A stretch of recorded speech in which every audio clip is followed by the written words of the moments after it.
नमस्कार दोस्तों, the education power channel पर आप लोगों का स्वागत है। दोस्तों, जैसा कि आप सभी जानते हैं, बिहार के सरकारी विद्यालयों में अभी छुट्टी चल रहा है। छुट्टी के बाद जब नए साल में यानी 1 जनवरी को जब स्कूल खुलेगा दोस्तों, तो ऑनलाइन अटेंडेंस जो शिक्षक बनाते हैं ई शिक्षा कोर्स के माध्यम से, वो पूरी तरीके से बदल जाएगा। अब जो अटेंडेंस बनेगा वो नए तरीके से बनेगा। कितने समय तक आप जो है इन कर सकते हैं या कितने समय के बाद आप आउट कर सकते हैं, उसका भी दिशा निर्देश आ गया है। तो आप ये मान के चलें दोस्तों कि नए साल में जो शिक्षकों का ई शिक्षा कोर्स से जो अटेंडेंस बनेगा वो एक अलग तरीके से बनेगा। स्कूल में जो टैबलेट दिया गया है दोस्तों, वो टैबलेट के माध्यम से ही अटेंडेंस बनेगा।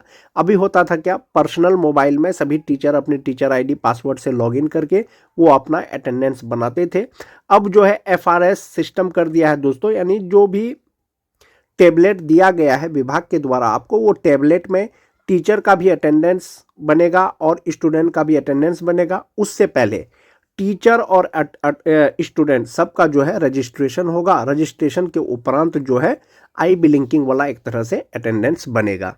दूसरा चीज हो गया दोस्तों कि जो लीव लेते थे हम लोग, जो अवकाश लेते थे, वो अब ई शिक्षा कोर्स से नहीं ले पाएंगे शिक्षक। अब जो है अवकाश उनको मिलेगा, कहाँ से मिलेगा? अब उनको जो छुट्टी मिलेगा वो HRMS पोर्टल से मिलेगा।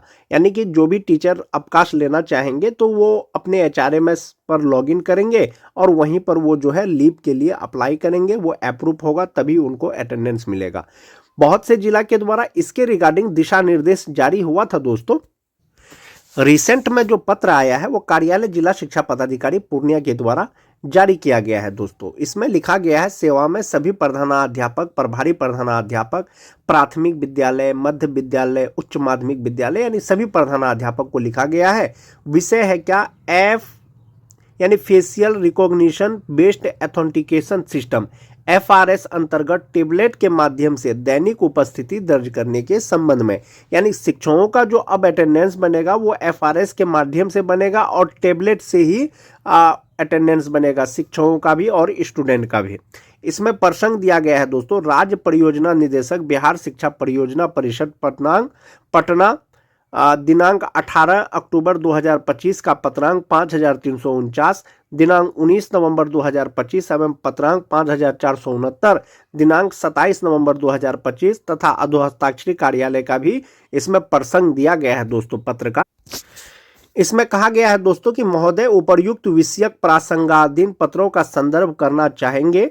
जिले के सरकारी प्राथमिक विद्यालय, मध्य विद्यालय, माध्यमिक विद्यालय, उच्च माध्यमिक विद्यालयों में अध्ययनरत विद्यार्थियों एवं सभी शिक्षकों का facial recognition based authentication system यानी FRS अंतर्गत टेबलेट के माध्यम से दैनिक उपस्थिति दर्ज कराने हेतु आप सभी को बार बार निर्देशित किया गया है। यानी पहले भी इसके रिगार्डिंग दिशा निर्देश जारी किया गया है कि भाई अब जो विद्यालय में जो भी शिक्षक हैं, जो भी स्टूडेंट हैं, उनका टेबलेट के माध्यम से FRS मॉड्यूल के द्वारा जो है उनका अटेंडेंस बनेगा।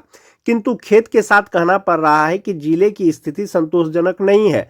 अद्यतन स्थिति संलग्न, जिस कारण राज्य द्वारा की जा रही समीक्षात्मक बैठक में अधोहस्ताक्षरी को असहजता का सामना करना पड़ता है। अतः निर्देश दिया जाता है कि जो सभी स्टूडेंट हैं, सभी टीचर हैं, उसका रजिस्ट्रेशन FRS में करना सुनिश्चित करें ताकि 1 जनवरी को जो विद्यालय खुलेगा उनका अटेंडेंस ये जो है दोस्तों facial recognition based authentication system यानी FRS के द्वारा टेबलेट के माध्यम से किया जा सके। यह पत्र निकला था दोस्तों 23 दिसंबर को निकला था और इसका पत्रांक था 2797। 1 जनवरी को जब अवकाश के बाद जब स्कूल खुलेगा दोस्तों, तो ई शिक्षा कोर्स का जो अटेंडेंस बनाते थे वो टैबलेट के माध्यम से बनेगा, FRS के माध्यम से बनेगा। यानी अब आपको जो है अटेंडेंस बनाते समय आपको स्माइल करना पड़ेगा। एक तो ये हो गया। इसके रिगार्डिंग जो दिशा निर्देश आया था दोस्तों, पहले जो दिशा निर्देश दिया गया था दोस्तों, क्या दिया गया था कि ऑनलाइन उपस्थिति जिला स्तर पर ई शिक्षा कोष सेल का गठन किया जाएगा। तो संभवतः जिला स्तर पर ई शिक्षा कोष सेल का गठन हो गया है। सख्त रुख, अब हर DO कार्यालय में सीधी निगरानी, जो टीचर या अटेंडेंस बनाते हैं, स्टूडेंट का जो अटेंडेंस बनेगा उसका सीधा निगरानी होगा। और एक चीज है दोस्तों, क्या ई शिक्षा कोष सेल दिसंबर से शुरू हो जाएगा, लेकिन प्रभावी रूप से ये 1 जनवरी से काम करने लगेगा। यानी 1 जनवरी से आपको जो है टेबलेट के माध्यम से एफआरएस में जो रजिस्ट्रेशन किए हैं टीचर हो या स्टूडेंट हो, उसके माध्यम से उनका अटेंडेंस बनेगा। इसके लिए 112 टेक्नीशियन नियुक्त किए गए हैं, सभी जिलों में तैनाती हुई है। स्कूलों पर सीधी निगरानी हो सकेगी। राज्य स्तर पर क्या है, जिला स्तर पर डीओ कार्यालय, विकेंद्रीकरण, शिकायत निपटारा अब सीधे जिले में। किसी प्रकार का समस्या है, आप ई शिक्षा कोष के माध्यम से उसका आप शिकायत कीजिए, कंप्लेन कीजिए, आपका समस्या का समाधान होगा। शिकायत और समाधान में क्या, कौन कर सकता है शिकायत? शिक्षक, अभिभावक, विद्यार्थी, समिति सदस्य, यानी कोई भी जो है उस पर शिकायत कर सकते हैं। आपको किसी प्रकार का परेशानी है, आप इस शिक्षा कोष पे शिकायत कर सकते हैं। वेतन हो गया, किन्हीं को समय से वेतन नहीं मिल रहा है या बहुत से शिक्षकों को वेतन मिलता है, कुछ शिक्षक किसी कारण से छूट जाते हैं, तो ऐसा आप शिकायत कर सकते हैं।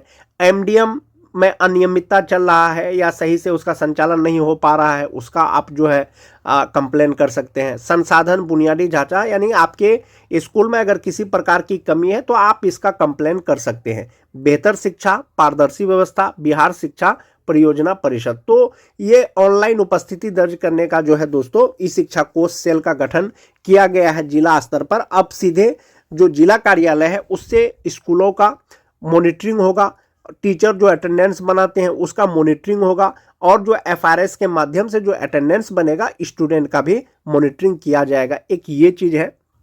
जहां तक बात समय का है दोस्तों, आपको 9:30 बजे से पहले अटेंडेंस बना लेना है टेबलेट के माध्यम से एफआरएस के द्वारा, और शाम में 4 बजे के बाद ही आप जो है उसको आउट कर पाएंगे। यानी स्माइलिंग करता हुआ फेस के द्वारा जो है आपका अब अटेंडेंस बनेगा ई शिक्षा कोष के माध्यम से, टेबलेट के माध्यम से जो रजिस्ट्रेशन आप करेंगे ई शिक्षा कोष पर।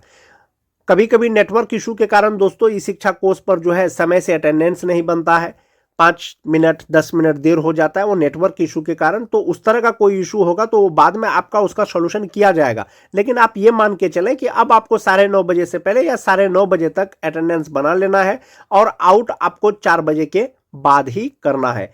किसी भी प्रकार का छुट्टी अब आपको HRMS पोर्टल पर अपलोड करना पड़ेगा, और वहीं से आपका छुट्टी को अब स्वीकृत किया जाएगा।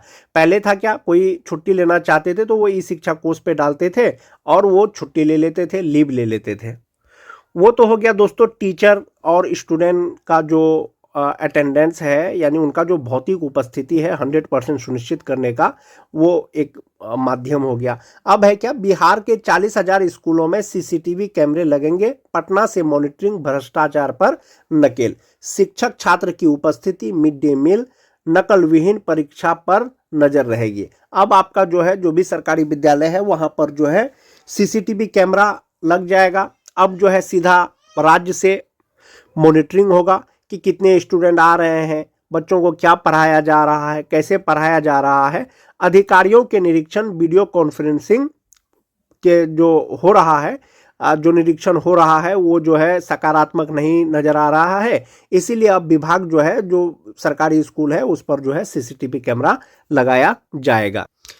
राज्य कार्यालय के द्वारा पत्र जारी हुआ था दोस्तों, स्टूडेंट और टीचर का ऑनलाइन अटेंडेंस से संबंधित की एफआरएस के माध्यम से जो है टेबलेट के द्वारा जो है सबका अटेंडेंस बनेगा। बच्चों का और टीचर का रजिस्ट्रेशन करने के लिए, ऑनलाइन अटेंडेंस बनाने के लिए विद्यालय से एक सहायक शिक्षक प्लस जो है प्रधानाध्यापक को प्रशिक्षण दिया गया है दोस्तों इसके लिए। तो 1 जनवरी से जो है एक नए सिरे से आपके विद्यालय में बच्चों का और टीचर का अटेंडेंस बनेगा। जिन बच्चों का रजिस्ट्रेशन छुटा हुआ है, आप जब ई शिक्षा कोष पर जैसे ही लॉगिन करेंगे टेबलेट के माध्यम से, एफआरएस में जब लॉगिन करेंगे तो जितने भी नामांकित बच्चे हैं, जितने भी आपके बच्चे स्कूल में जितने भी बच्चे का अटेंडेंस है, ई शिक्षा कोष पर जिसका एंट्री हो गया है, सभी स्टूडेंट का आपके सामने में लिस्ट आ जाएगा। और जो जिस तरह से EKYC करते हैं हम लोग, आधार एथेंटिकेशन करते हैं किसी चीज़ का, तो बच्चे के नाम के आगे में क्लिक करके आप उसको, उसके फेस को स्कैन करेंगे, वो मुस्कुराएंगे, उसका रजिस्ट्रेशन हो जाएगा। उसी तरह से टीचर का भी दोस्तों उसी तरह से रजिस्ट्रेशन होगा। मतलब उनका नाम के आगे में क्लिक करेंगे और वो स्माइल करेंगे या आई ब्लिंकिंग करेंगे, उसका रजिस्ट्रेशन हो जाएगा। तो 1 जनवरी से दोस्तों facial recognition based authentication system के द्वारा टैबलेट के माध्यम से सभी शिक्षक, सभी स्टूडेंट्स का ऑनलाइन अटेंडेंस बनाया जाएगा। समय पर अटेंडेंस नहीं बनाने या समय से पहले स्कूल आउट करने से के संबंध में इससे पहले भी बहुत से शिक्षकों पर कार्रवाई हुई है दोस्तों, वेतन का कटौती किया गया है। इसीलिए कोशिश करें समय पर विद्यालय पहुंचने का, समय पर स्कूल इन करने का, समय पर स्कूल आउट करने का और अपना जो है इस शिक्षा कोर्स पर रजिस्ट्रेशन करने का। आज के वीडियो में दोस्तों बस इतना ही। धन्यवाद।